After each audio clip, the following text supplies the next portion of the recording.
Hello there, welcome to Musically Yours. I'm Deirdre Mallehe, introducing Canadian talent, and on today's episode we've got the lovely Selyne Maia on the show. Selyne, welcome to the show. Thanks for having me.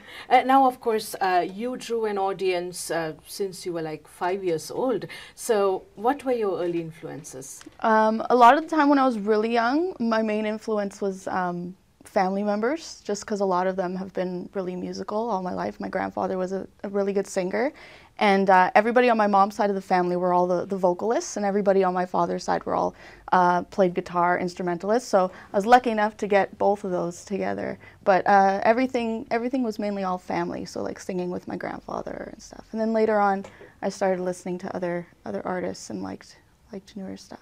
Right, and then of course when you were on the Haze FM show, you had the other release at that time, but then you got the new EP release right now. Yeah, so I'm really excited about this one. I feel it's a whole different vibe from my original album, was To Love Is To Listen. I just feel like the more you're working on something, the more you're working on songwriting, the better you're getting, and that's what I feel has happened with this album. I think the songwriting is a lot better, and I just think the overall sound that I wanted for myself, I finally found. After working through To Love Is To Listen, I feel it was more like just kind of a soul-searching album to find what I thought my sound might be. And then I think this EP is really showing what I've decided. Lovely Selyne Maia is here talking to me about her education at York. So did you study music there, Selyne? I did, yeah. I started there about maybe 8 years ago. I went and I auditioned and I got into the music program at York. I went in for classical piano when I started, and I did the whole 4 years, just learning a whole bunch of stuff that's really helped me with my songwriting now, just going through musicianship, learning how to compose properly, learning about how other composers used to do things so that you can apply it to your own stuff. Studying the history of everything. This was all classical piano all the way through like the first 3 years. And then my last year, I decided that I was going to try something different, and I switched basically all my courses to all jazz courses. And I found that last year that I took was just what brought my songwriting to life. Okay, and of course now you're not just only a performer, you teach as well. Yeah, I now teach. Once I finished at York, I did take some education courses there at York too about music education and how to teach. I've been teaching for a long time, but I took a huge break from it just to really focus on writing and education. And right now I'm teaching at Long and McQuaid over on 900 Rathburn Road in Mississauga. And I have about 55 students right now, and it's a lot of fun to teach, right? I have kids that are 5 all the way up to adults that are like 60. So this is piano? Yeah, this is piano, yeah. So I'm teaching piano there. I do teach a couple of courses about songwriting there also, if people need, to learn, just want to experiment and kind of get opinions about the stuff that they're writing if they have questions and stuff like that. But so they could contact you anytime, even on the website we just put in, right? Yeah, www.selynemaya.com, just any questions you have. And that is for songwriting and also for piano lessons. Yeah. And of course, Selyne's lyrics are beautiful. It touches so many sort of chords there, And what's the inspiration behind it, Selyne? Lots of different things. Sometimes personal experiences. Sometimes I found in some of my other albums, it's a lot of dreams. I've mentioned, we talked about this on the Haze FM too, how like I can have crazy dreams that are so vivid, and then they make for great stories. So I usually draw from that for songwriting. More for the new EP that's been out. It's a lot more personal experiences, which is another thing that's which I think maybe I had to experience a little bit more and get out there to really pull from some personal stuff. Yeah, the happy glow. So I'm not going to ask any questions about it. But anyways, that leads me to the next question about open mic nights. Yeah. Like I see you just about everywhere in the Peel region performing at open mic nights. How does it help you and the other artists, Selyne? It's helped me so much. I went to my first open mic back in May when I was working on the release of my last album, and I just started going to a whole bunch, and the best thing was that you start networking and you start meeting people.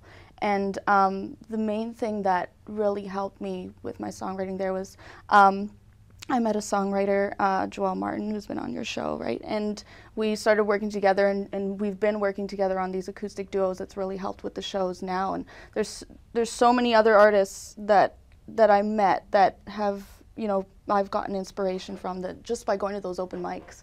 And there's a whole bunch around the city that, you know, if you just look and you just research it, there's so many venues to go and try and show your stuff and get out there. Right, and you help each other. Like yeah. I see you at CD release parties performing for, say, Michael Selyne, yeah, right? Yeah, so yes. It's a great networking opportunity. And again, if someone wants to contact you regarding open mics, they could do so as well, right? Sure, yeah. I'm not involved in hosting or anything. I do come out to them all the time. If people have questions, they can just contact me, Selyne Maia at hotmail.com. So if anyone wants to contact you for open mic nights, I'm sure they're yours. And of course, to Selyne Maia's music. Now, Selyne, I guess people have seen your name coming down there on the show's credits. But you should tell how you did the intro for my show. Yeah, I was approached by Joelle Martin, who said that you were looking to write an intro song for the show. We were actually supposed to write a brand new song for the show. And while we were doing that, I thought, I have this song that's on my first album that I thought would suit it really well. At least the intro was kind of happy and upbeat. So we went through, you know, he took a listen to it and he liked it and said that it would probably work. So he edited it and sent it over to you guys. Exactly. You sort of got the essence there, happy and upbeat. That's how the show should be. Yeah. So anyway, Selyne, so being an independent artist, do you think you know, sort of there are so many hurdles to overcome? Yeah, definitely, right? So there's so many.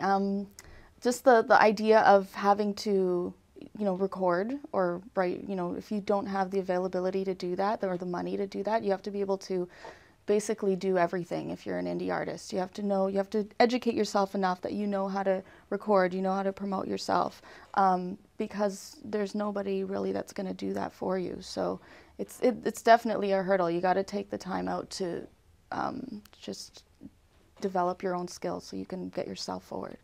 So, but there are a lot of grants, right, given to indie artists? There are, yeah. Factor has tons of grants that you can do. They have some for just songwriting, which is amazing. They have ones for recording too.